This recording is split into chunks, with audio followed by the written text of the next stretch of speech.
ನನ್ನ ಎಲ್ಲ ಆತ್ಮೀಯ ವಿದ್ಯಾರ್ಥಿಗಳೇ, ನೋಡಿ ಈಗ how to pass science in 3 days ಅದರಲ್ಲಿ 2 ಪಾರ್ಟ್ ರಿಲೀಸ್ ಮಾಡಿದ್ದೀನಿ.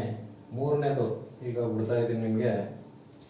ಅದರಲ್ಲಿ ಯೂನಿಟ್ 3ನಲ್ಲಿ 2 ಮಾರ್ಕ್ಸ್ ಕ್ವಶನ್ಸ್, 2 ಮಾರ್ಕ್ಸ್ ಕ್ವಶನ್ಗೆ ಆನ್ಸರ್ ಮಾಡ್ತೀನಿ.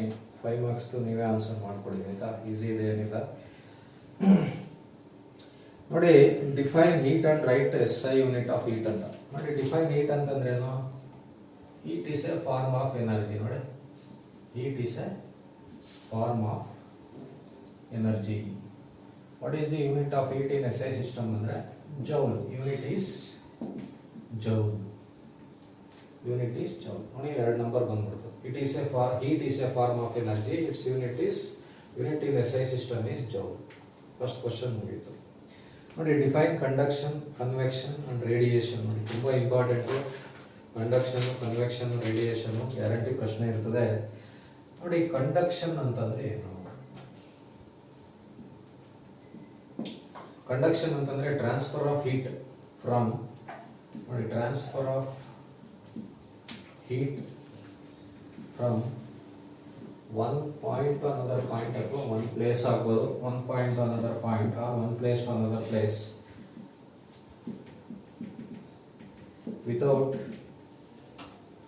without actual movement of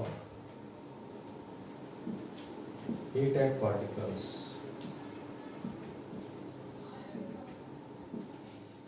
Without movement of heated particles ಅಂದ್ರೆ heating of ಐರನ್ ರಾಡ್ ಅಥವಾ steel rod. Heating of iron rod ಅಥವಾ steel rod, ಅದು ಯಾವ ಮೋಡ್ ಆಫ್ ಹೀಟ್ ಟ್ರಾನ್ಸ್ಫರ್ ಅಂದ್ರೆ ಕಂಡಕ್ಷನ್. ನೋಡಿ, transfer of heat from one point to another point without actual movement of heated particles. ನೋಡಿ, ಇದರಲ್ಲಿ heated particles move ಆಗಲ್ಲ. ಇದನ್ನೇ iron rod ಅನ್ಕೊಳ್ಳಿ. ಇಲ್ಲಿ ಹೀಟ್ ಮಾಡಿದ್ರೆ ಈ ಹೀಟು ಹಿಂಗೆ ಮುಂದಕ್ಕೆ ಹಂಗೆ ಬಂದ್ಬಿಡ್ತದೆ. ಅದು ಹೀಟೆಡ್ ಪಾರ್ಟಿಕಲ್ಸ್ ಟ್ರಾನ್ಸ್ಫರ್ ಆಗಲ್ಲ, ಹೀಟ್ ಹಂಗೆ ಮುಂದಕ್ಕೆ ಬರ್ತಾ ಇರ್ತದೆ. ಇದಕ್ಕೆ ಏನಂತ ಕರೀತಾರೆ? ಕಂಡಕ್ಷನ್. ಹೀಟಿಂಗ್ಗೆ ಮೆಟಲ್ ರಾಡ್ ಅಂತ, ಹೀಟಿಂಗ್ ಆಫ್ ಮೆಟಲ್ಸ್ ಅಂತಾನೆ ಹೇಳ್ಬೋದು. ನೆಕ್ಸ್ಟ್ ಕನ್ವೆಕ್ಷನ್, ಸೇಮ್ ಅದೇ definition. Transfer of heat from one point to another point. Transfer of heat from one point to another point, one point to another point with actual movement of heated particles. ನೋಡಿ, with actual movement of heated particles. ಇದಕ್ಕೆ example ಏನಪ್ಪಾ ಅಂತಂದ್ರೆ heating of ವಾಟರ್ನ heat ಮಾಡೋದು, heating of milk, ಅದರಲ್ಲೆಲ್ಲ ಏನಪ್ಪಾ ಅಂದ್ರೆ heated particles move ಆಯ್ತವೆ. ಅದು mechanism ಇದೆ, ಅದೆಲ್ಲ ಈಗ ಎಕ್ಸ್ಪ್ಲೈನ್ ಮಾಡ್ತಾ ಕೂತ್ಕೊಂಡ್ರೆ ಟೈಮ್ ಆಗ್ಬಿಡ್ತದೆ. ಇರಲಿ. ನೋಡಿ, ಇದು ಕನ್ವೆಕ್ಷನ್ಗೆ ಇದು ಹೀಟಿಂಗ್ ಆಫ್ ಲಿಕ್ವಿಡ್ ಅಂತ ಹೇಳ್ಬೋದು, heating of any liquid. Next radiation. ನೋಡಿ, transfer of heat from one point to another point ಅಥವಾ one place to another place. Transfer of heat from one point to another point, one point to another point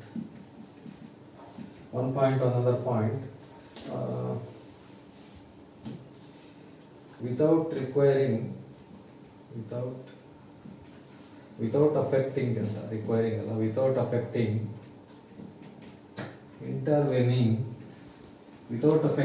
intervening medium. ನೋಡಿ, ಇದಕ್ಕೆ ಮೀಡಿಯಮ್ಮೇ ಬೇಕಾಗಿಲ್ಲ ಅಂತ. Mode of heat transfer from one point to another point without affecting intervening medium. ಅದು ಬರ್ತಾ ಇದ್ರೆ ಮಧ್ಯೆ ಇರೋ ಮೀಡಿಯಂಗೆ ಏನು ಎಫೆಕ್ಟ್ ಮಾಡಲ್ಲ.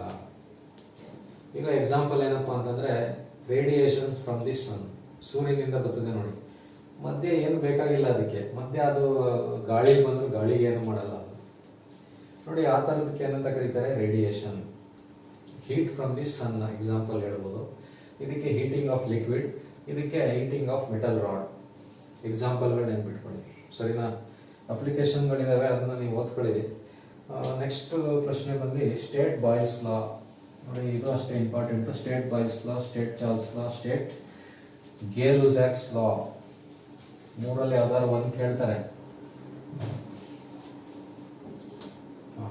ನೋಡಿ, ನೆಕ್ಸ್ಟ್ ಕ್ವಶನ್ ಸ್ಟೇಟ್ ಬಾಯ್ಲ್ಸ್ ಲಾ ಅಂತ ಇದೆ. ಬಾಯ್ಲ್ಸ್ ಲಾ ಅಂತಂದ್ರೆ it states that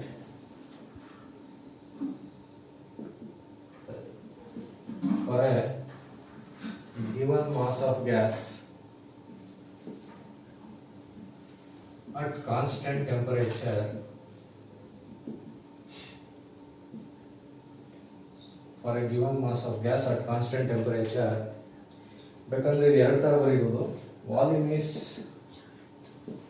inversely proportional to pressure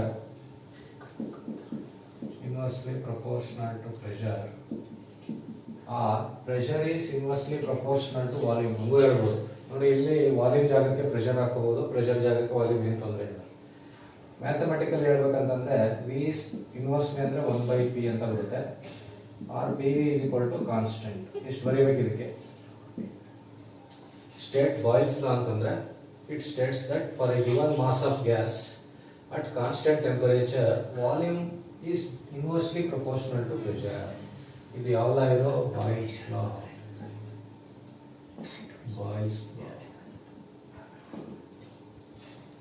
next Charles law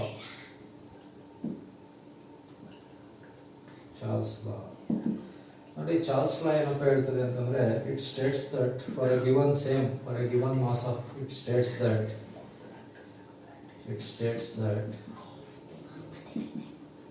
for A given mass of gas at constant volume constant pressure first at constant pressure the volume increases by 1/273 of its volume 1/273 of its volume at 0 degree Celsius for every degree ನೋಡಿ ಹಿಂಗೆ ಬರೀಬೇಕಿದ್ನ for every degree rise in temperature ನೋಡಿ ಇನ್ನೊಂದ್ಸಲ ಹೇಳ್ತೀನಿ it states that for a given mass of gas at constant pressure volume increases by 1/273 degree of its volume at 0 degree Celsius for every degree rise in temperature ನೋಡಿ ಇದು ನೆನಪಿಟ್ಕೊಂಡ್ಬಿಟ್ರೆ ನೀವು ಗೇ-ಲುಸಾಕ್ಸ್ ಲಾ ಬರ್ದಾಕ್ಬಿಡೋದು ನೋಡಿ Gay Lussac's ಲಾ ಅಥವಾ Charles first law ಅಂತ ಕರೀತಾರೆ ಇದನ್ನ ಇದು Charles second ಲಾ ಅಂತ ಕರೀತಾರೆ ಗೇ-ಲುಸಾಕ್ಸ್ ಲಾ ನೋಡಿ ಗೇ-ಲುಸಾಕ್ಸ್ ಲಾ ಅಂತಂದ್ರೆ same it states that for a given mass of gas ನೋಡಿ ಇಟ್ ಸ್ಟೇಟ್ಸ್ ದಟ್ ಈ ಪ್ರೆಷರ್ ಇರೋ ಕಡೆ ವಾಲ್ಯೂಮ್ ಹಾಕ್ಬಿಡೋದು ವಾಲ್ಯೂಮ್ ಇರೋ ಕಡೆ ಪ್ರೆಷರ್ ಹಾಕ್ಬಿಡೋದು ಇದು ಬಂದ್ಬಿಡ್ತದೆ it states that for a given mass of gas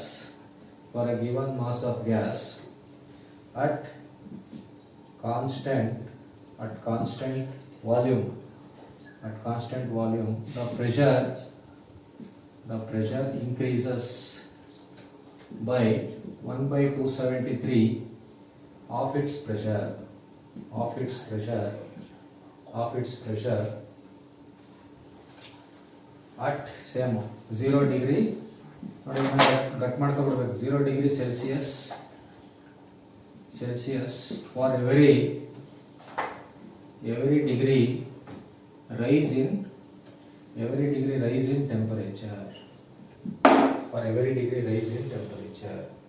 ನೋಡಿ ಈ ತರ ನೋಡಿ ಬಾಯ್ಲ್ಸ್ ಲಾ ಅಂದ್ರೆ ಇದು ಚಾರ್ಲ್ಸ್ ಲಾ ಅಂದ್ರೆ ಇದು ಗೇ-ಲುಸಾಕ್ಸ್ ಲಾ ಅಂದ್ರೆ ಇದು ಚಾರ್ಲ್ಸ್ ಲಾ ಕಲ್ತ್ರೆ ಗೇ-ಲುಸಾಕ್ಸ್ ಲಾ ಬಂದ್ಬಿಡ್ತದೆ ಏನ್ ಮಾಡ್ಬೇಕಪ್ಪ ಅಂತಂದ್ರೆ ಚಾರ್ಲ್ಸ್ ಲಾ ಏನ್ ಸ್ಟೇಟ್ಮೆಂಟ್ ಐತೋ ಅಲ್ಲಿ ವಾಲ್ಯೂಮ್ ಇರೋ ಕಡೆ ಪ್ರೆಷರ್ ಹಾಕ್ಬೇಕು ಪ್ರೆಷರ್ ಇರೋ ಕಡೆ ವಾಲ್ಯೂಮ್ ಹಾಕ್ಬೇಕು ಅವಾಗ ಬಂದ್ಬಿಡ್ತದೆ ನೋಡಿ ಇದನ್ನ ಕಟ್ ಮಾಡಿ practice ಮಾಡ್ಬಿಡ್ಬೇಕು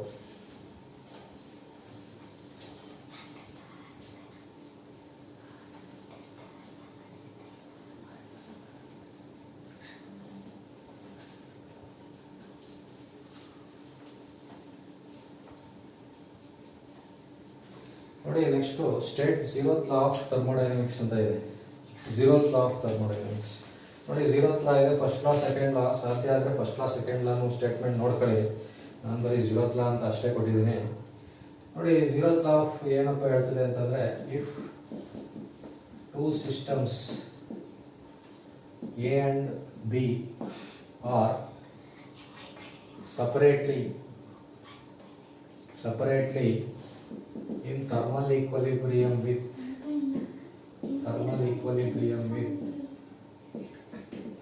system C, then A and B are thermal equilibrium with each other. A and B are thermal equilibrium with each other. ಹಿಂಗಂದ್ರೆ ಅರ್ಥ ಏನಪ್ಪಾ ಅಂತಂದ್ರೆ, ನೋಡಿ ಎ ಸಪರೇಟ್ ಆಗಿ ಬಿ ಸಪರೇಟ್ ಆಗಿ, ನೋಡಿ ಎ ಸಿ ಜೊತೆ ಸಪರೇಟ್ ಆಗಿ ಥರ್ಮಲ್ ಈಕ್ವಲಿಬ್ರಿಯಮ್ ಅಲ್ಲಿ ಇದೆ ಅನ್ಕೊಳ್ಳಿ. ಅದೇ ತರ ಬಿ ಸಪರೇಟ್ ಆಗಿ ಸಿ ಜೊತೆ, ನೋಡಿ ಎ ಮತ್ತೆ ಬಿ ಎರಡು ಸಿ ಜೊತೆ ಥರ್ಮಲ್ ಈಕ್ವಲಿಬ್ರಿಯಮ್ ಅಲ್ಲಿ ಇದ್ರೆ ಎ ಮತ್ತೆ ಬಿ ನು ಥರ್ಮಲ್ ಈಕ್ವಲಿಬ್ರಿಯಮ್ ಅಲ್ಲಿ ಇದೆ ಅಂತ ಅರ್ಥ ಆಯ್ತಾ. ನೋಡಿ ಎ ಸಿ ಜೊತೆ ಥರ್ಮಲ್ ಈಕ್ವಲಿಬ್ರಿಯಮ್ ಅಂದ್ರೆ ಟೆಂಪರೇಚರ್ ಸೇಮ್ ಅಂತ. ಬಿ ಸಿ ಜೊತೆನೆ, ನೋಡಿ ಎನು ಸಿ ಜೊತೆನೆ ಬಿ ನು ಸಿ ಜೊತೆನೆ ಇದ್ರೆ ಎ ಬಿ ನು ಥರ್ಮಲ್ ಈಕ್ವಲಿಬ್ರಿಯಮ್ ಅಲ್ಲಿ ಇದೆ ಅಂತ ಇದು ಸ್ಟೇಟ್ಮೆಂಟ್ ಅರ್ಥ. ನೋಡಿ if two systems A and B are separately in thermal equilibrium with system C, then A and B are in thermal equilibrium with each other. ಇದು statement of 0th law of thermodynamics. ನೋಡಿ ನಿಮಗೆ next 5 marks ಅಲ್ಲಿ ನೋಡಿ 5 applications of conduction ಅಂತ ಏನು ಕೇಳಕ್ ಹೋಗಲ್ಲ, ಅದು ಎಕ್ಸಾಂಪಲ್ ಕೇಳ್ಬೋದು. ಎಕ್ಸಾಂಪಲ್ ಕೇಳಿದ್ರೆ ಹೀಟಿಂಗ್ ಆಫ್ ಮೆಟಲ್ ಅಂತಂದ್ರೆ ಅದನ್ನು ಬರೀಬೋದು. ನೆಕ್ಸ್ಟ್ ಕನ್ವೆಕ್ಷನ್ ಕೇಳ್ತಾರೆ, ಅಪ್ಲಿಕೇಶನ್ಸ್ 5 ಅಪ್ಲಿಕೇಶನ್ಸ್ ಆಫ್ ಕನ್ವೆಕ್ಷನ್ಸ್ ಗ್ಯಾರಂಟಿ ಕೇಳ್ತಾರೆ. ನೋಡಿ 5 ಅಪ್ಲಿಕೇಶನ್ಸ್ ಆಫ್ ಕನ್ವೆಕ್ಷನ್ ಅಂತಂದ್ರೆ ನಂಬರ್ ಒನ್ ಬಂದು ಡೇವಿಸ್ ಸೇಫ್ಟಿ ಲ್ಯಾಂಪ್. ಕನ್ವೆಕ್ಷನ್ ಕೇಳ್ತಾರೆ ನೆನ್ಪಿಟ್ಕೊಳ್ಳಿ, ರೇಡಿಯೇಷನ್ ಕೇಳಕ್ ಹೋಗಲ್ಲ. ರೇಡಿಯೇಷನ್ ಕೇಳಿದ್ರೆ ರೇಡಿಯೇಷನ್ ಫ್ರಮ್ ದಿ ಸನ್. ಇನ್ನೂ ಒಂದು ಏನಾದ್ರು ಬರೀರಿ ಅಂತಂದ್ರೆ, we prefer white clothes during summer than black clothes. Dark ಕ್ಲಾತ್ಗಿಂತ ವೈಟ್ ಕ್ಲಾತ್ ಪ್ರಿಫರ್ ಮಾಡ್ತೀವಿ. ಯಾಕಪ್ಪ ಅಂತಂದ್ರೆ ವೈಟ್ ಕ್ಲಾತ್ ಹಾಕ್ಕೊಂಡ್ರೆ ಎಲ್ಲ ರಿಫ್ಲೆಕ್ಟ್ ಮಾಡಿಬಿಡ್ತದೆ. ಈಗ ನೀವು ಬಿಲ್ಡಿಂಗ್ ಮೇಲೆ ವೈಟ್ ಪೇಂಟ್ ಹೊಡೆದಿರ್ತಾರೆ, ಏನಕ್ಕೆ? ಬಿಲ್ಡಿಂಗ್ ಹೀಟ್ ಆಗಬಾರ್ದು ಅಂತ. ಅದೇನು ಮಾಡ್ತದೆ? ರಿಫ್ಲೆಕ್ಟ್ ಮಾಡಿಬಿಡ್ತದೆ, ಅಬ್ಸರ್ವ್ ಮಾಡ್ಕೊಳ್ಳಲ್ಲ. ಅದೇ ನೀವು ಸೋಲಾರ್ ಪ್ಯಾನಲ್ ಅಲ್ಲಿ ಬ್ಲ್ಯಾಕ್ ಹಾಕಿರ್ತಾರೆ, ಬ್ಲ್ಯಾಕ್ ಅಂತಂದ್ರೆ ಅದು ಅಬ್ಸರ್ವ್ ಮಾಡ್ಕೋಬೇಕು ಅಲ್ವಾ? ಸೋಲಾರ್ ಅಬ್ಸರ್ವ್ ಮಾಡ್ಕೋಬೇಕು, ಅದಕ್ಕೆ ಬ್ಲ್ಯಾಕ್ ಹಾಕಿರ್ತಾರೆ. ಬ್ಲ್ಯಾಕ್ ಅಬ್ಸರ್ವ್ ಮಾಡ್ಕೊಳುತ್ತೆ ಎಲ್ಲಾನು, ವೈಟ್ ಎಲ್ಲಾನು ರಿಫ್ಲೆಕ್ಟ್ ಮಾಡ್ತದೆ. ಆ ಥರ ನೀವು ರೇಡಿಯೇಷನ್ಗೆ ಎಕ್ಸಾಂಪಲ್ ಕೊಟ್ಕೊಂಡು ಹೋಗ್ಬೋದು. ಅಪ್ಲಿಕೇಶನ್ ಥರ ಏನು ಕೇಳಲ್ಲ. 5 ಅಪ್ಲಿಕೇಶನ್ ಕೇಳಿದ್ರೆ ಕನ್ವೆನ್ಷನ್ ಒಂದೇ ಕೇಳೋದು. ಅದರಲ್ಲಿ ಕನ್ವೆನ್ಷನ್ ಅಲ್ಲಿ ಒಂದು ಡೇವಿಸ್ ಸೇಫ್ಟಿ ಲ್ಯಾಂಪ್, ಎರಡನೇದು ಸರ್ಫೇಸ್ ಫಿಲ್ಮ್, ಮೂರನೇದು ಥರ್ಮಸ್ ಫ್ಲಾಸ್ಕ್, ಆಮೇಲೆ ನಾಲ್ಕನೇದು ಏಜ್ ಆಫ್ ದಿ ಅರ್ತ್, ಐದನೇದು ಥರ್ಮಲ್ ಇನ್ಸುಲೇಷನ್. ಬೇಕಂದ್ರೆ ಎಕ್ಸಾಂಪಲ್ ಅಂತ ಏನಾದ್ರು ಕೇಳಿದ್ರೆ, ಎಕ್ಸಾಂಪಲ್ಗೆ ಒಂದು ಹೀಟಿಂಗ್ ಆಫ್ ಲಿಕ್ವಿಡ್, ಇನ್ನೊಂದು ಲ್ಯಾಂಡ್ ಅಂಡ್ ಸಿ ಬ್ರೀಸ್ ಅಂತ ಕೇಳ್ಬೋದು. ಲ್ಯಾಂಡ್ ಅಂಡ್ ಸಿ ಬ್ರೀಸ್ ಅದು ಎಕ್ಸಾಂಪಲ್ಗಳು. ಇದು ಅಪ್ಲಿಕೇಶನ್, ಸರಿನಾ? ಅಪ್ಲಿಕೇಶನ್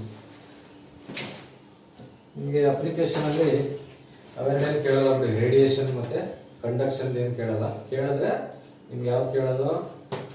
ಕನ್ವೆಕ್ಷನ್ ಅಪ್ಲಿಕೇಶನ್ ಕೇಳ್ತಾರೆ. ಅವೆರಡರದ್ದು ಕೇಳಿದ್ರೆ ಎಕ್ಸಾಂಪಲ್ ಕೇಳ್ತಾರೆ. ಎಕ್ಸಾಂಪಲ್ ಕಂಡಕ್ಷನ್ಗೆ ಹೀಟಿಂಗ್ ಆಫ್ ಮೆಟಲ್, ಕನ್ವೆಕ್ಷನ್ಗೆ ಎಕ್ಸಾಂಪಲ್ಸ್ ಕೇಳಿದ್ರೆ heating of liquid, land and sea breeze ಅಂತ ಹೇಳ್ಬೋದು. ಆಮೇಲೆ ವೆಂಟಿಲೇಟರ್ ಅಂತಲೇ ಹೇಳ್ಬೋದು, ಆಯ್ತಾ? ನೆಕ್ಸ್ಟ್ ಎಕ್ಸಾಂಪಲ್ಸ್ ಫಾರ್ ರೇಡಿಯೇಷನ್ ಅಂತಂದ್ರೆ ರೇಡಿಯೇಷನ್ಸ್ ಫ್ರಮ್ ದಿ ಸನ್.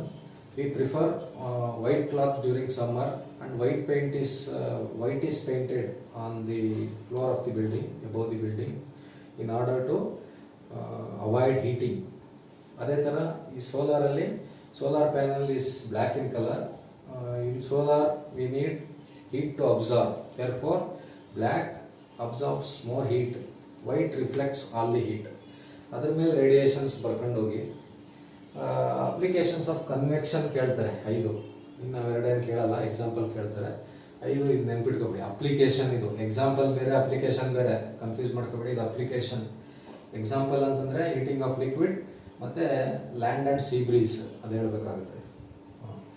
ನೋಡಿ ಇದಾದ್ಮೇಲೆ ನೆಕ್ಸ್ಟ್ 5 ಮಾರ್ಕ್ಸ್ ಅಲ್ಲಿ ಯೂನಿಟ್ 3 ನಲ್ಲಿ define C p and c v, write the relation ಅಂತ ಇದೆ. ನೋಡಿ ಸಿ ಪಿ ಅಂತಂದರೆ ಸ್ಪೆಸಿಫಿಕ್ ಹೀಟೆಡ್ ಕಾನ್ಸ್ಟೆಂಟ್ ಪ್ರೆಷರ್ ಅಂತ, ಸಿ ವಿ ಅಂತಂದರೆ ಸ್ಪೆಸಿಫಿಕ್ ಹೀಟೆಡ್ ಕಾನ್ಸ್ಟೆಂಟ್ ವಾಲ್ಯೂಮ್ ಅಂತ. ಸಿ ಪಿ ಅಂತಂದರೆ specific heated constant pressure, C v ಅಂತಂದರೆ ಸ್ಪೆಸಿಫಿಕ್ ಹೀಟೆಡ್ ಕಾನ್ಸ್ಟೆಂಟ್ ವಾಲ್ಯೂಮ್. ನೋಡಿ specific heated constant pressure, specific heated constant volume ಅಂತಂದರೆ ಏನು ಅಂತ ಕೇಳಿದ್ದಾರೆ. ನೋಡಿ ಏನಪ್ಪ ಅಂತಂದರೆ specific heated constant pressure c p, heat at constant pressure.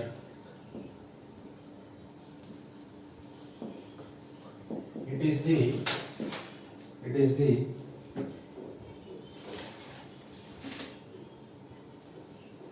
quantity of heat.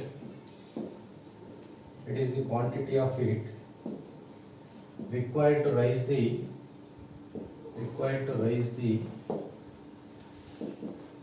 temperature of unit mass of a substance through 1 degree centigrade, 1 degree Kelvin at constant pressure. It is the quantity of heat required to raise the temperature of unit mass of a substance through 1 degree Kelvin at constant pressure. ನೋಡಿ ಹಿಂಗಂದ್ರೆ ಅರ್ಥ ಏನಪ್ಪಾ ಅಂತಂದ್ರೆ ಯಾವುದೋ ಒಂದು substance ಇರ್ತದೆ ಅನ್ಕೊಳ್ಳಿ, ಇದ್ರದ್ದು temperature 21 degree centigrade, 21 degree kelvin ಅನ್ಕೊಳ್ಳಿ, 21 ಡಿಗ್ರಿ ಕೆಲ್ವಿನ್. ಇದನ್ನ 22 ಡಿಗ್ರಿ ಕೆಲ್ವಿನ್, ಇದ್ರದ್ದು ಮಾಸ್ 1 kg ಅನ್ಕೊಳ್ಳಿ. ಇದು 22 ಡಿಗ್ರಿ ಕೆಲ್ವಿನ್ಗೆ ಇದು ಟೆಂಪರೇಚರ್ನ ರೈಸ್ ಮಾಡಬೇಕು ಅಂದರೆ ಎಷ್ಟು ಹೀಟ್ ಬೇಕು, ಅದಕ್ಕೆ ಸ್ಪೆಸಿಫಿಕ್ ಹೀಟ್ ಅಂತ ಕರೀತಾರೆ. ಇಲ್ಲಿ ನಾವು ಪ್ರೆಷರ್ನ ಕಾನ್ಸ್ಟೆಂಟ್ ಮಾಡ್ಕೊಂಡ್ರೆ ಸ್ಪೆಸಿಫಿಕ್ ಹೀಟೆಡ್ ಕಾನ್ಸ್ಟೆಂಟ್ ಪ್ರೆಷರ್. ಅದೇ ಥರ ಸ್ಪೆಸಿಫಿಕ್ ಹೀಟೆಡ್ ಕಾನ್ಸ್ಟೆಂಟ್ ವಾಲ್ಯೂಮ್ ಅಂತಂದರೆ ಸೇಮ್ ಇದೇ ಡೆಫಿನೇಷನು. ಇಲ್ಲಿ ಸಿ ವಿ ಬರುತ್ತೆ, ಇಲ್ಲೇನು ಬರುತ್ತೆ ಕಾನ್ಸ್ಟೆಂಟ್ ವಾಲ್ಯೂಮ್ ಅಂತ ಬರುತ್ತೆ. ಇಲ್ಲಿ ಏನು ಚೇಂಜ್ ಮಾಡಬೇಕು, ಎಲ್ಲ ಸೇಮು, ಇದೊಂದು ಚೇಂಜ್ ಮಾಡಬೇಕು. ನೋಡಿ ಸ್ಪೆಸಿಫಿಕ್ ಹೀಟೆಡ್ ಕಾನ್ಸ್ಟೆಂಟ್ ಪ್ರೆಷರ್ ಅಂತಂದರೆ ಇಲ್ಲಿ ಕಾನ್ಸ್ಟೆಂಟ್ ಪ್ರೆಷರ್ ಅಂತ ಬರುತ್ತೆ, ಇವೆಲ್ಲ same. Specific heated constant volume ಅಂದರೆ ಲಾಸ್ಟ್ ಒಂದರಲ್ಲಿ ಚೇಂಜ್ ಮಾಡಬೇಕು, ಕಾನ್ಸ್ಟೆಂಟ್ ವಾಲ್ಯೂಮ್ ಅಂತ. ಇದ್ರ ಜೊತೆಗೆ ಏನಪ್ಪ ಅಂತಂದರೆ ರಿಲೇಷನ್ ಕೇಳಿದ್ದಾರೆ. ರಿಲೇಷನ್ ಏನಪ್ಪ ಅಂತಂದರೆ C P minus C V is equal to R. C P ಅಂದರೆ specific heated constant pressure, C V ಅಂದರೆ specific heated constant volume, R ಅಂತಂದರೆ ಕ್ಯಾರೆಕ್ಟರಿಸ್ಟಿಕ್ ಗ್ಯಾಸ್ ಕಾನ್ಸ್ಟೆಂಟ್, ಅಥವಾ ಸಿಂಪ್ಲಿ ಬರೀ ಗ್ಯಾಸ್ ಕಾನ್ಸ್ಟೆಂಟ್ ಅಂತಾನೆ ಹೇಳ್ಬೋದು. ಕ್ಯಾರೆಕ್ಟರಿಸ್ಟಿಕ್ ಗ್ಯಾಸ್ ಕಾನ್ಸ್ಟೆಂಟ್ ಆರ್ ಬರೀ gas constant ಅಂತಾನು ಹೇಳ್ಬೋದು. ಆಯ್ತಾ? ನೋಡಿ ಇದು ಸಿ ಪಿ ಮತ್ತೆ ಸಿ ವಿ. ನೆಕ್ಸ್ಟ್ ಪ್ರಶ್ನೆ ಒಂದಿದೆ ಅಲ್ವಾ, ಡಿರೈವೇಶನ್ ಒಂದಿದೆ. With usual notation prove that P V is equal to N R t ಅಂತ ಇದೆ, ಆರ್ ಪರ್ಫೆಕ್ಟ್ ಗ್ಯಾಸ್ ಈಕ್ವೇಶನ್ ಅಂತ ಬರುತ್ತೆ. ನೋಡಿ ಇದು ಕೇಳ್ತಾ ಇರ್ತಾರೆ ಡಿರೈವೇಶನ್ 5 ನಂಬರ್ಗೆ. Derive PV is equal to nRT. Consider a gas with pressure P, volume V and temperature T. We know that from Boyle's law V is proportional to 1 by P. ಆಯ್ತಾ? ಅದೇ ಥರ ಉಲ್ಟಾ ಬರೆಯೋಣ. P is proportional to 1 by V. Boils ಲಾ ಏನು ಬೇಕಾದ್ರೆ ಬರೀಬೋದು. P is proportional to inversely proportional 1 by V ಅಥವಾ V is inversely proportional 1 by P, ಎರಡು ಕರೆಕ್ಟೇ. From Boyle's law equation number 1. Similarly from Charles law P is proportional to T, equation 2. ನೋಡಿ ಇವೆರಡನ್ನ combine ಮಾಡಿದ್ರೆ ನೋಡಿ left hand side ಎರಡು p ಇದೆ ಅಲ್ವಾ, p is proportional to t by V ಅಂತ ಮಾಡಬೇಕು. Combining equation 1 and 2 ಎರಡನ್ನ ಕಂಬೈನ್ ಮಾಡಿದ್ರೆ ಲೆಫ್ಟ್ ಹ್ಯಾಂಡ್ ಸೈಡ್ ಪಿ ಅಲ್ವಾ, ರೈಟ್ ಹ್ಯಾಂಡ್ ಸೈಡ್ ಏನಾಯ್ತದೆ 1 by v into P T ಮಾಡ್ಕೋಬೇಕು, ಟಿ ಬೈ ವಿ ಅಂತ ಬರುತ್ತೆ. ಆರ್ ಕ್ರಾಸ್ ಮಲ್ಟಿಪ್ಲೈ ಮಾಡ್ಕೊಂಡ್ರೆ P V is proportional to T, or P V by T is equal to constant ಅಂತ ಬರುತ್ತೆ. ಆಯ್ತಾ? Constant. ಈ ಕಾನ್ಸ್ಟೆಂಟ್ಗೆ ಆರ್ ಅಂತ ಕರೀತಾರೆ. P V by T is equal to R. Or P V is equal to R T. ಇದು for N moles ಅಂತ ಬಂದರೆ, for N moles P V is equal to N ಇಂದ ಮಲ್ಟಿಪ್ಲೈ ಮಾಡಬೇಕಷ್ಟೇ. This is derive P V is equal to N R T, perfect gas equation ಅಂತ ಕರೀತಾರೆ. Perfect ನೋಡಿ, perfect gas equation derive ಮಾಡಿ ಅಂದರೆ ಇಷ್ಟು ಮಾಡಿದ್ರೆ ಸಾಕು ನೋಡಿ, 5 ನಂಬರ್ಗೆ ಇಷ್ಟು ಬರೆದ್ರೆ ಸಾಕು, ಕೊಡ್ತಾರೆ, ಏನು ತೊಂದರೆ ಇಲ್ಲ. ನೋಡಿ, ಇದು derive P V is equal to N R t ಅಂತ ಬಂದರೆ ಈ ಥರ ಮಾಡಬೇಕು ನೋಡಿ. ಈಗ ನಿಮಗೆ ಯೂನಿಟ್ 3ನಲ್ಲಿ ಏನೇನು ಕ್ವಶನ್ ಕೇಳಿದ್ನೋ ಎಲ್ಲನೂ ಆನ್ಸರ್ ಮಾಡಿದೆ. ಅದರಲ್ಲಿ ಅಪ್ಲಿಕೇಶನ್ ಆಫ್ ಕಂಡಕ್ಷನ್ನು, ರೇಡಿಯೇಷನ್ ಏನು ಕೇಳಲ್ಲ, ಬರೀ ಎಕ್ಸಾಂಪಲ್ಸ್ ಕೇಳ್ತಾರೆ. ಅದಕ್ಕೆ ಡೆಫಿನೇಷನ್ ಮತ್ತು ಎಕ್ಸಾಂಪಲ್ಸ್ ಹೇಳಿದ್ದೀನಿ. ಅಪ್ಲಿಕೇಶನ್ ಕನ್ವೆಕ್ಷನ್ ಕೇಳ್ತಾರೆ. ಆಮೇಲೆ define C P and C V with usual notation prove that T ಒಂದು ಡಿರೈವೇಷನ್ ಮಾಡಿದೆ ನೋಡಿ. ನೆಕ್ಸ್ಟು ಯೂನಿಟ್ 3 ಮುಗೀತು. ಯೂನಿಟ್ 1 ಮುಗಿಸ್ದೆ, ಯೂನಿಟ್ 2, ಯೂನಿಟ್ 3 ಮುಗಿಸಿದ್ದೀನಿ.